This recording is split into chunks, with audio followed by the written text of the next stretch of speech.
Eu quero, para ilustrar o início dessa ministração, eu quero dizer para você que eu vou trazer 2 convidados bastante conhecidos na Bíblia. Eu vou posicionar eles, eu quero que você imagine posicionar eles, vou posicionar um deles à minha esquerda e outro deles à minha direita, tá?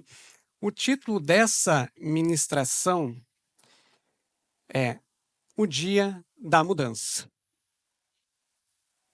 O Dia da Mudança. E nós vamos trazer aqui, eu vou trazer aqui para vocês a história de Davi e a história de José. 2 personagens muito conhecidos na Bíblia, mas nós vamos falar deles num momento, assim como o irmão Luciano trouxe ali antes, né? O Ourives, o momento de provação. Nós vamos trazer eles no início da jornada, no início da caminhada, quando o que eles tinham era apenas uma promessa sobre a vida deles. Assim como talvez eu e você tenhamos promessas sobre a nossa vida que ainda não se cumpriram. É o que nós vamos visualizar nesse início.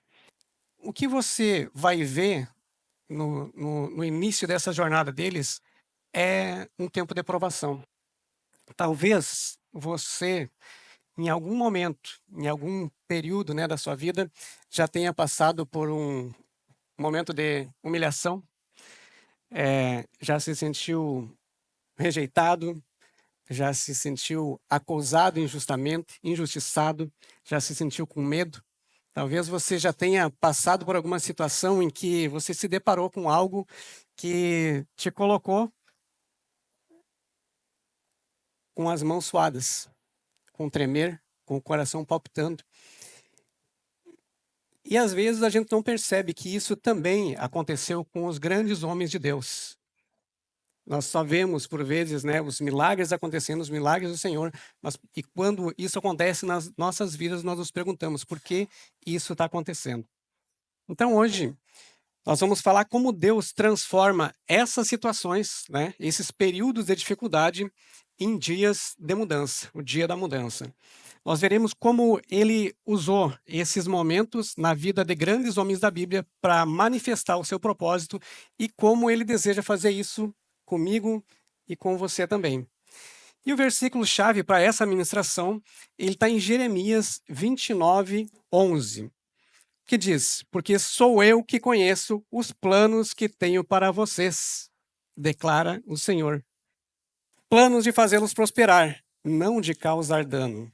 Planos de dar a vocês esperança e um futuro.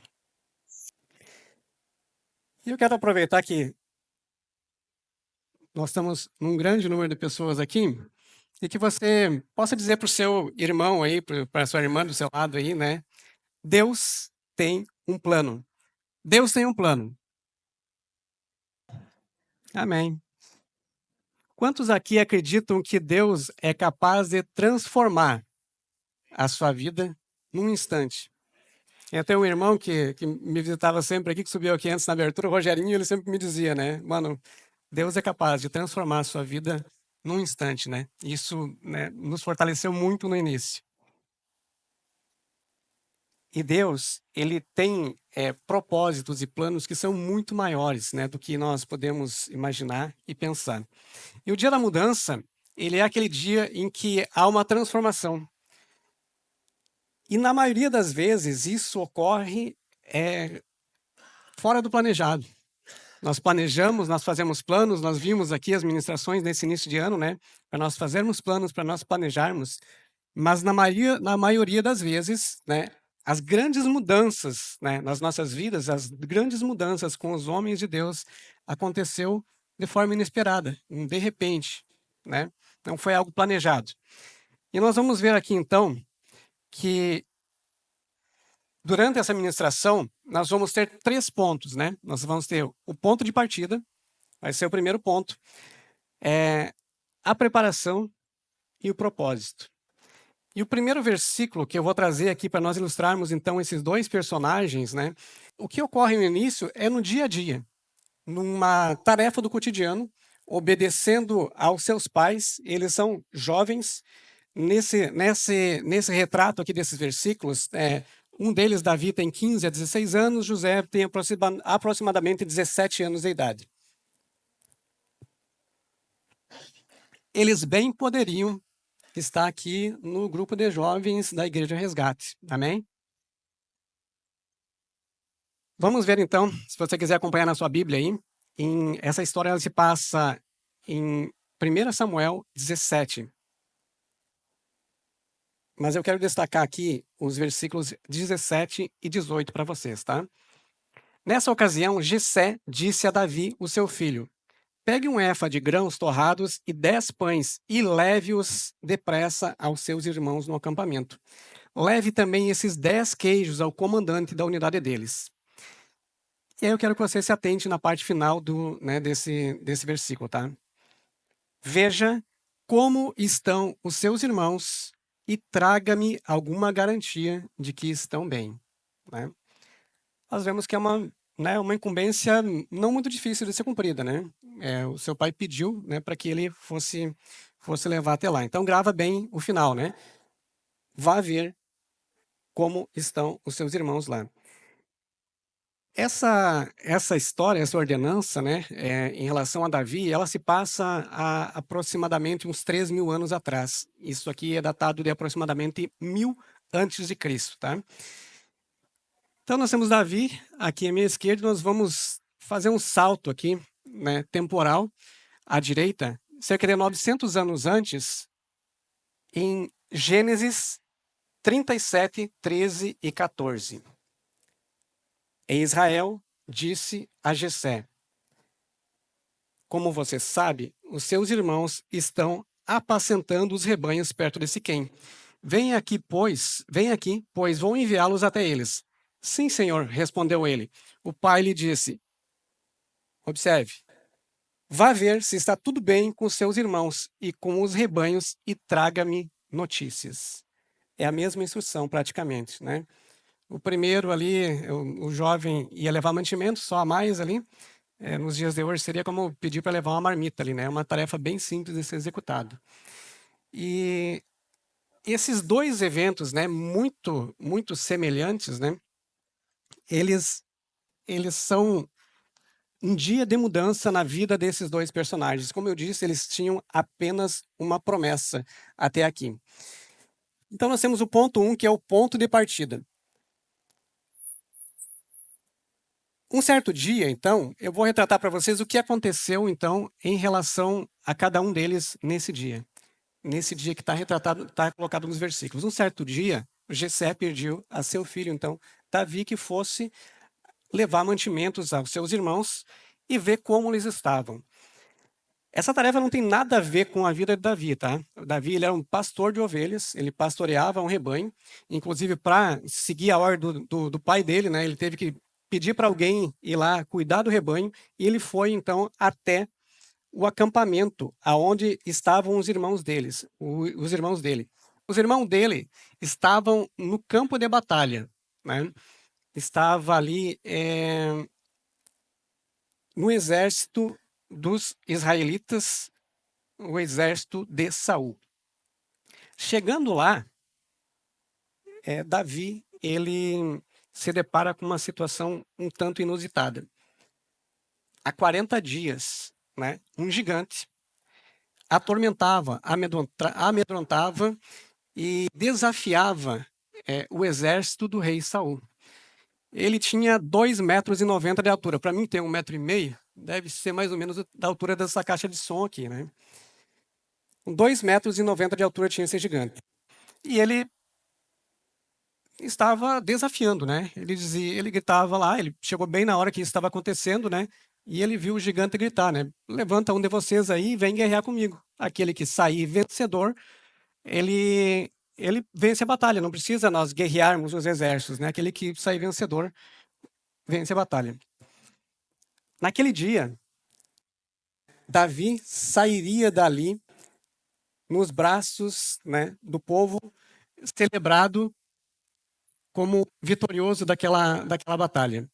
Naquele dia, ele apenas com uma funda, ele, pastor de ovelhas, né, juntou 5 pedrinhas do riacho lá, grudou na testa do gigante, derrubou o gigante e foi lá, pegou a espada, cortou a cabeça dele. Essa história, ela é tão conhecida que nós, né, até não cristãos conhecem essa história, né? Davi contra um gigante, Davi contra Golias. Quantos de nós não dizemos, não citamos essa história no dia a dia, né? Tem um gigante se levantando hoje, mas pelo testemunho de Davi, você já sabe o que vai acontecer com esse gigante, né? Você já sabe que ele vai cair, você já sabe que há vitória sobre esse gigante. Mas voltando aqui então para nossa direita, aonde está o José, a tarefa era a mesma, né? Ele tinha que levar lá os mantimentos para os seus irmãos. Não, levar os mantimentos não, ele tinha que ir verificar onde estavam seus irmãos e trazer notícia. Mas nesse caso, a história ela é totalmente diferente, né? Nesse dia, quando ele chega até os seus irmãos, ele é jogado num poço e ele é vendido como escravo. E seus irmãos, em fúria, em inveja, em ódio, em maldade, fazem isso com ele, vendem ele e ainda dão ele como morto, né? Porque eles pegam as vestes dele, ensanguentam, levam até o seu pai e dizem: olha, provavelmente ele está morto. Nós achamos só as vestes dele e não achamos mais ele. Então, provavelmente ele está morto. São 2 dias extraordinários de mudança, mas se eu perguntar para você na pele de qual dos dois jovens aí você gostaria de estar, você gostaria de estar na pele de José? É por isso que o Senhor, ele faz, através do Espírito Santo, ele faz a revelação progressiva para nós.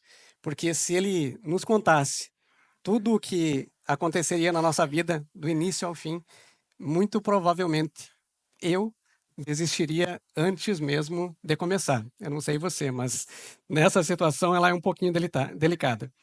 Queridos, nesse dia, 2 destinos estão aqui colocados como opostos. E o que chama atenção também nessas 2 passagens, nesse dia, é que nós não vemos nada de, de milagre do Senhor acontecendo aqui. Porque em muitas ocasiões, isso vai ocorrer até depois, né, quando o povo do Egito o povo de Israel é retirado do Egito, os milagres do Senhor se manifestam. E aqui nós não vemos nos relatos, né, algo dizendo que, por exemplo, os anjos do Senhor tiraram José do poço, assim como tiraram Pedro da prisão. Nós não vemos fogo caindo do céu para que o gigante seja vencido. Então são dias normais, pessoas normais, mas sem dúvida nenhuma, pessoas que tinham um grande relacionamento com Deus, né? Nós vemos essas ocasiões, elas ocorrem aqui, mas eles já tinham promessas da parte do Senhor. José, ele já tinha um sonho, né, da parte do Senhor. Davi, ele já havia sido ungido, um jovem havia sido ungido, e ele já tinha promessa da parte do Senhor. Então, com certeza, eles tinham uma grande intimidade com Deus, né? E o próprio Davi, ele cita a história de José. Nos Salmos 105, 17 e 19, ele está dizendo, se referindo ao Salvador do povo, ele se refere: adiante deles enviou um homem, José, que foi vendido como escravo. Machucaram-lhe os pés com correntes e com ferros prenderam-lhe o pescoço, até que se cumpriu o que ele próprio previra. A palavra do Senhor o confirmou. O ponto 1, ele nos mostra aqui então o ponto de partida. Ele nos mostra que há diferentes propósitos sobre a vida de cada pessoa, ou o propósito pode ser o mesmo, mas o ponto da onde ele vai partir é diferente, assim como para mim e para você. Então, quando nós olhamos para um irmão, né, nós temos que ter isso em consciência também, de que o ponto de partida para um e para outro ele pode ser diferente. Mas isso não quer dizer que eles não vão passar por provações, né? O Luciano trouxe no início ali sobre o ourives, né? Que o Senhor prova também os seus filhos, né? Isso não quer dizer que o Davi não vai passar por provações, porque assim como José, ele estava no fundo do poço aqui, nós vamos ver mais adiante, o Davi que saiu daquele dia ali exaltado pelo povo, por Saul, como grande vencedor daquela batalha, alguns anos depois ele vai estar no fundo de uma caverna, né? Sendo ameaçado de morte, perseguido pelo próprio rei Saul. Então, as idas e vindas dos problemas e a direção do Senhor, elas são diferentes para cada pessoa. Mas como eu falei para vocês, esses dois jovens, eles tinham algo especial, eles tinham uma intimidade com Deus, né? Eles tinham um grau de intimidade. Em alguns versículos, nós vamos ver Davi, ele conversando, né? Tete a tete com Deus. Ele perguntando, Deus respondendo, e ele tendo um diálogo com Deus. José, ele tinha sonhos, né? O Senhor interpretava sonhos para ele, e a Bíblia não relata exatamente como que isso ocorria, mas não resta dúvidas de que ele também tinha uma grande intimidade com Deus. E a pergunta que nós podemos fazer também a respeito desse episódio é: o que aconteceu nesse dia? Foi um imprevisto? Eles estavam indo para uma tarefa normal, né? Trazer notícias, e de repente ambos se deparam, né, com situações que mudam completamente as suas vidas, e não só as suas vidas, né, elas mudam a vida do povo, porque se José não é levado para o Egito naquele dia, né, se Davi não vence o gigante, né, nada disso teria acontecido para frente, porque 13 anos depois, tanto José seria governador do Egito, quanto Davi seria ungido rei. Então nós temos aqui situações, né, em que havia uma preparação para isso, da parte de Deus. Eles não chegaram lá despreparados e ao acaso aquilo aconteceu. O próprio Davi, ele vai dizer no versículo 1 Samuel 17, 34 a 37. Nós estamos no dia da batalha dele lá com o filisteu, o gigante. Nesse dia, para que ele pudesse fazer essa batalha, né, ali estava em jogo o futuro, né, do reinado.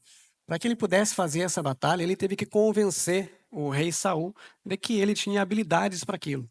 Então ele disse: Davi, entretanto, disse a Saul: Eu, o teu servo, apacentava as ovelhas do meu pai. Quando vinha um leão ou um urso e levava uma ovelha do rebanho, eu saía atrás dele, o feria e livrava a ovelha da sua boca. Quando ele se levantava contra mim, eu o segurava pela juba e lhe dava golpes até matá-lo. O teu servo pode matar um leão e um urso. Esse filisteu incircunciso será como um deles, pois desafiou o exército do Deus vivo. Então, havia uma preparação sobre a vida dele, né? Assim como para José havia preparação, e ali também, a partir desse momento, eles estavam sendo preparados, né, para grandes eventos, para serem salvadores, né, do seu povo, para trazerem esperança para o povo. E Davi concluiu: O Senhor que me livrou das garras do leão e das garras do urso, me livrará das mãos desse filisteu. Diante disso, Saul disse a Davi: Vá e que o Senhor esteja com você. Então veja bem, não foi ao acaso. Havia uma preparação. Na abertura também, o Rogerinho falou aqui, né? O pastor Rogério falou que não é por acaso que você está aqui hoje. Há um chamado para você, né? O Senhor te chamou até aqui, e às vezes eu me pego a pensar também, né? O que aconteceu? Quais os dias da mudança? Quais as decisões que nos fizeram chegar até aqui, chegar até o conhecimento do nosso Senhor, né? Até o nosso Salvador. E o que nós estamos vendo é que muitas vezes são eventos comuns, são eventos do dia a dia que nos colocam, né, para crescimento, para amadurecimento, há uma preparação para isso. Então, quando a gente olha para um dia isolado na vida de alguém, um retrato daquilo dali, a gente não está sabendo, né, o que o Senhor tem preparado na vida daquela pessoa, né? O que está acontecendo por trás daquilo dali? Que preparação? Qual o chamado que tem para a vida dela? Quando nós estamos no grupo familiar, né? Eu já ouvi muitas vezes alguns dizerem: é desafiador um grupo familiar, é desafiador vir na igreja, é desafiador às vezes, né, o relacionamento com a nossa própria família. Mas é isso, é o Senhor nos preparando, é o Senhor, né, nos fazendo amadurecer, é o Senhor nos fazendo manifestar os frutos do Espírito. Esse paralelo, então, entre José e Davi, ele revela uma verdade poderosa que muitas vezes Deus nos permite passar, né, por momentos de aflição, de dor, para que Ele possa, né, moldar o nosso caráter, a nossa maneira de agir, nos ensinar a sermos mais dependentes dEle, nos colocarmos, né, perante Ele e nos preparar para grandes propósitos. O fundo do poço, né, ou a caverna, ela não é o fim da história. Muitos desanimam, às vezes, nesses dias, né? E a palavra que nós temos é uma palavra de esperança, né? Para que não desanime, porque se você está nesse momento, a preparação do Senhor, né, anterior a isso, que você consegue suportar. Davi e José, eles são testemunhos, né, de como a fidelidade e a confiança em Deus, mesmo nas situações mais sombrias, podem nos levar à realização dos propósitos de Deus. E um dos pontos, né, que chama a atenção aqui também, além da intimidade que eles tinham, né, com Deus, que ficou clara nesse ponto, nós temos Davi. Enquanto José ele foi humilhado e ele foi colocado numa posição difícil, nós também precisamos olhar que o fogo do ourives, assim como o Luciano trouxe aqui, né, a provação, ela não está só na derrota, ela não está só no momento difícil, mas ela está também no ápice, né, no momento da vitória. Então, você consegue imaginar quantas coisas se passaram pela cabeça de Davi. Naquele momento em que ele foi exaltado, em que o povo disse que ele era vencedor, quantos não chegaram para ele e disseram: a tua promessa, né, que você vai ser rei, tem que se cumprir agora. Você derrotou o gigante, né? Tome o reinado de Saul. Mas ele se manteve humilde, né? Humilde na sua posição. Então, são dois exemplos que têm muito para nos ensinar. Queridos, mas como então que nós estamos vendo que esses dois personagens bíblicos, eles tinham muita intimidade com Deus, né? Eles conversavam com Deus. E para nós, como que nós podemos, né, ter mais intimidade com Deus? Como que nós podemos, né, avançar, ter o mesmo grau de intimidade? Eu disse para vocês que à esquerda estava Davi, à direita José. São duas grandes histórias como o Salvador, mas o centro, para onde eles apontavam, o centro das nossas vidas, o centro da história, o centro da Bíblia é Jesus Cristo, né? Ele é o centro. E esse o dia da mudança, que foi o nascimento do nosso Salvador, de Cristo Jesus, que é o centro para onde essas duas histórias apontavam, para onde todo o Velho Testamento aponta, ele é tão marcante na história da humanidade que ele dividiu o tempo entre o antes e depois de Cristo. No dia do nascimento de Cristo, nós temos o marco zero, né, na contagem temporal do nosso calendário. Ele foi tão grande esse momento que em Lucas 2, o 13 e 14, houve uma transformação tão grande no mundo que anjos desceram dos céus para anunciar esse dia.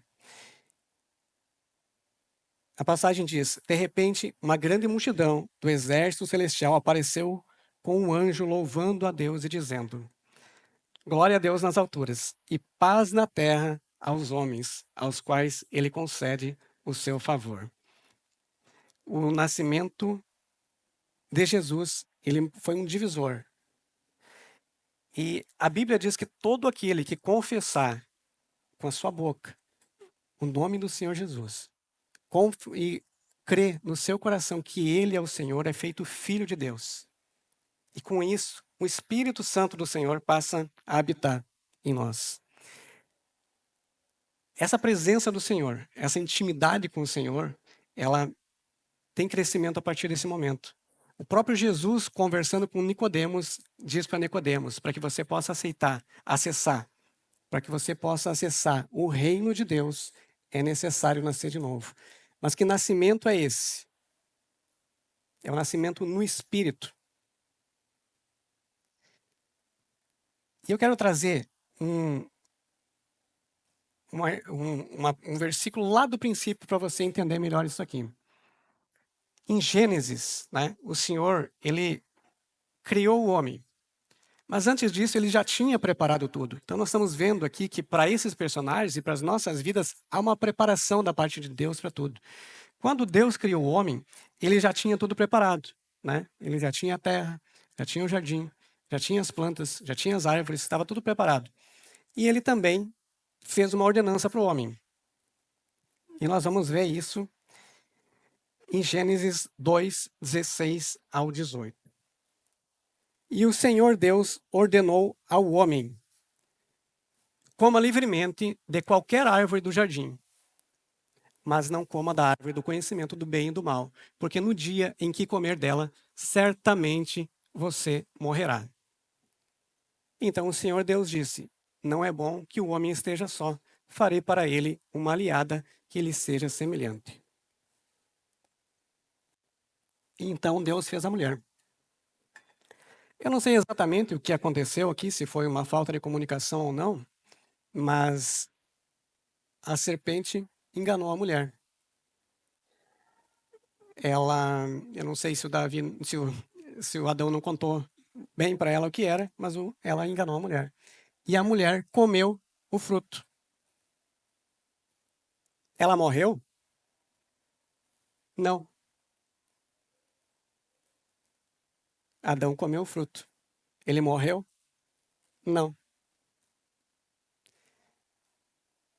Mas não está escrito ali que eles certamente morreriam? Quando Adão estava comendo o fruto, a mulher já havia morrido. A morte, ela foi instantânea, mas essa morte, ela ocorre no espírito. Ela não ocorreu no corpo. Nós somos corpo, alma e espírito. O espírito morreu instantaneamente. A carne e o corpo, elas foram se degenerando com o tempo, né? Eles foram se degradando. Ele foi se destruindo. O caráter do homem, ele foi se destruindo. A maldade, ela foi tomando espaço. Então, assim como a morte, ela foi instantânea e a carne, ela foi se degenerando, o nascimento, o nascimento em Cristo Jesus, ele também é instantâneo. Quando eu creio com meu coração, confesso com a minha boca que Cristo Jesus é o Senhor, o nascimento no Espírito é instantâneo. O Espírito está pronto. E você recebe o Espírito Santo do Senhor. Mas, da mesma forma em que houve uma degeneração, agora há uma edificação. O contrário de degenerar, destruir, é construir, é edificar. Então é isso que ocorre. Quando eu e você aceitamos Cristo Jesus, nós passamos a ter um crescimento gradual, né, do nosso caráter, da nossa maneira de agir. Por isso que as coisas não acontecem de uma forma tão rápida quando nós queríamos. Mas isso é tão claro que o próprio Jesus, ele é tentado, né? Assim que ele é batizado e se ouve dos céus, né? Este é o meu filho amado. Ele é levado ao deserto para ser tentado pelo diabo. Ele é tentado, né? Na concupiscência da carne, na concupiscência dos olhos e na soberba da vida. Mas aqui não foi apenas um teste para ele. E para mim e para você não vai ser apenas um teste, né? Aqui ele está confirmando que a palavra do Senhor, o que a palavra do Senhor diz a respeito. Toda vez que havia tentação, ele respondia como? Está escrito. Então é necessário que nós tenhamos crescimento, né? Amadurecimento, crescimento espiritual, para que esse relacionamento, assim como nós vimos, esse relacionamento que ocorria ali, né, com Davi, com José, com grandes nomes da Bíblia, nós possamos também crescer, amadurecer e termos esse relacionamento com Deus cada vez mais próximo, né? O pastor Pio, ele traz uma ilustração, ele ilustra essa questão da santificação, do nosso crescimento, amadurecimento, como uma escada, né? Como se cada degrau fosse um nível que você precisa subir. Então, antes de Jesus, antes do nosso Salvador, o homem por muitas vezes tentou subir degrau por degrau dessa escada, mas ele nunca conseguiu, né? Fazia sacrifício, mas nunca conseguiu, porque sempre ele caía, sempre o pecado ganhava. Mas agora em Cristo Jesus, né? O que Deus fez, ele pegou eu e você lá na base da escada e nos colocou na posição de santos, justificados. Agora o pecado, ele não tem mais domínio sobre a nossa vida. A morte não tem mais domínio sobre a nossa vida. Mas isso não quer dizer, né? Ele só está dizendo que o pecado não tem mais domínio. Mas isso não quer dizer que você não precise passar por esse processo. Existe um processo pelo qual você vai passar. Só que antes você não tinha escolha. O domínio das trevas estava sobre a nossa vida, mas agora, em Cristo Jesus, nós temos esse poder de escolha. E como eu disse para vocês, às vezes eu fico pensando o que nos trouxe até aqui, né? É como se tivesse as ruas de uma grande cidade, né? E em cada esquina fosse um desses pontos, né? Um dia decisivo na nossa vida, um dia de mudança, em que nós temos que escolher, né? Para que lado nós vamos. Mas com certeza, né? Ouvindo a voz de Deus, né? Ouvindo a voz de Deus, a coisa fica um pouquinho mais fácil. Não tão fácil, mas vai. Então, amados, as dificuldades, né, elas fazem parte do preparo de Deus para o cumprimento, né, do propósito em nossas vidas. Se o próprio Cristo ele passou por isso, nós também seremos levados, né, por vezes, né, ao deserto para sermos provados, para sermos testados, mas Cristo ele já venceu por nós. E em Romanos 8:28, vai colocar para mim, eu disse, Romanos 8:28 diz: sabemos que todas as coisas contribuem juntamente. Em outra versão vai dizer que sabemos que todas as coisas cooperam para o bem de todos aqueles que amam a Deus, dos que foram chamados de acordo com o seu propósito. Pode passar, Letícia. 29. Pois aquele que de antemão conheceu, também os predestinou para serem conformes à imagem do seu filho, a fim de que ele seja o primogênito entre muitos irmãos. Aqui está dizendo que Deus já te conhecia. A palavra de Deus diz que ele já te conhecia antes da fundação do mundo. Ele te gerou nele. Pois aqueles que de antemão conheceu, também os predestinou. Você ouviu do seu irmão aí também, né, que Deus tem um plano. Ele predestinou você, ele não só chamou, ele predestinou você para ser conforme a imagem do seu filho, a fim de que ele seja o primogênito entre muitos irmãos. Pode passar, Letícia, 30. Aos que predestinou, também chamou. Aos que chamou, também justificou. Aos que justificou, também glorificou. 31. Que diremos, pois, diante dessas coisas? Se Deus é por nós, quem será contra nós? Amém?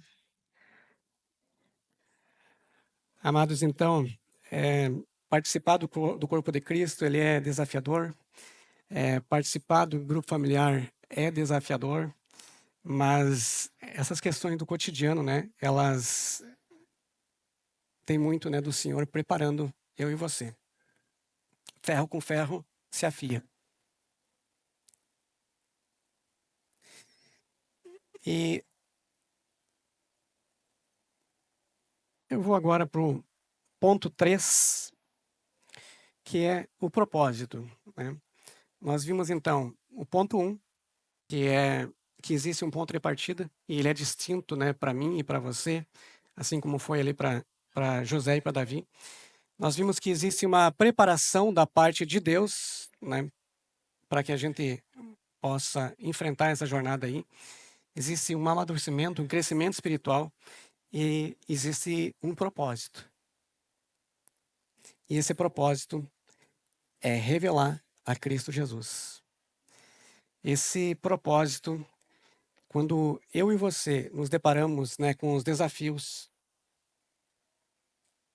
nós precisamos nos lembrar de Emanuel, Deus conosco. Ele já preparou tudo, está tudo preparado, né? Cada momento da sua vida, cada momento que te trouxe até aqui, já foi preparado por Deus. Nada passou despercebido, nada estava fora do controle, né?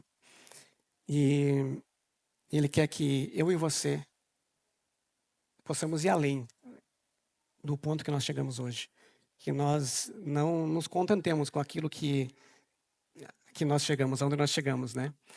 E nós vemos muitas vezes na Bíblia, 365 vezes, uma para cada dia do ano. Não tenha medo. Então, não tenha medo de avançar, não tenha medo, porque Deus já tem tudo preparado. É desafiador, mas a boa, agradável e perfeita vontade de Deus, né, ela se cumpre. José, ele poderia muito bem ter dito naquele dia que ele foi jogado no fosso pelos seus irmãos. Assim como a gente diz às vezes, né? Porque havia uma promessa da parte do Senhor. Ele tinha um sonho, né? Ele tinha um sonho que ele ia suprir os seus irmãos. Mas naquele dia, seus irmãos jogaram ele no fosso. Ele poderia muito bem ter dito: tá tudo certo. Eu ia salvar vocês, mas agora, tu quer saber de uma coisa? Agora eu quero que vocês se lasquem. Vocês plantaram o mal, agora vocês vão colher o mal. Mas é isso que a palavra do Senhor diz? Vamos ver aqui. Em Gênesis 50, 20 e 21, José está dizendo: vocês planejaram o mal contra mim, mas Deus o planejou para o bem, para que a vida de um numeroso povo fosse salva hoje. Por isso, não tenham medo. Eu sustentarei vocês e as suas crianças. Ele está falando aqui para os irmãos dele, que estavam com medo, que ele fosse matar eles. Assim, José os tranquilizou e lhes falou. Como? Amavelmente. Você consegue compreender isso? Passa pela sua cabeça isso? É José aqui? Não é José aqui. É Jesus. É Jesus sendo revelado na vida de José. Vamos ver em Davi, 2 Samuel 9:3. O rei perguntou-lhe: resta ainda alguém da família de Saul a quem eu possa mostrar a bondade de Deus? Ainda há um filho de Jonatas, aleijado dos pés, respondeu. Ziba estava respondendo para ele aqui. Amados, o que ele está dizendo aqui? Há alguém do meu perseguidor? Há alguém da família daquele que queria me matar? Que eu possa manifestar Jesus na vida dele? Então, o que o Senhor tem de propósito para a nossa vida? Muitas vezes a gente se pergunta, qual é o propósito para a minha vida, né? É revelar o Senhor Jesus na minha e na tua vida. É que as pessoas olham e percebam que não é eu, que não é você, que não é José, que não é Davi, mas é Jesus, né? Através da nossa vida. Quantas vezes nós vemos, né, eles invocando o nome do Senhor para buscar os atributos dele, né? Amados, eu finalizo então, né, com uma declaração sobre a sua vida. E em Provérbios 16:3 diz que nós devemos entregar ao Senhor, né? Diz: entregue ao Senhor tudo o que você faz e os seus planos serão bem estabelecidos. Que o seu coração ele esteja sempre com Jesus ao centro, sempre com Jesus por perto. E independente do momento, seja na glória, seja, né, nos momentos de dificuldade, no dia da tribulação. Que o Espírito Santo do Senhor esteja sempre te ajudando no dia da mudança. Para a honra e glória do Senhor. Amém. Continuem abençoados. Amém. Glória a Deus. Aplauda ele é digno.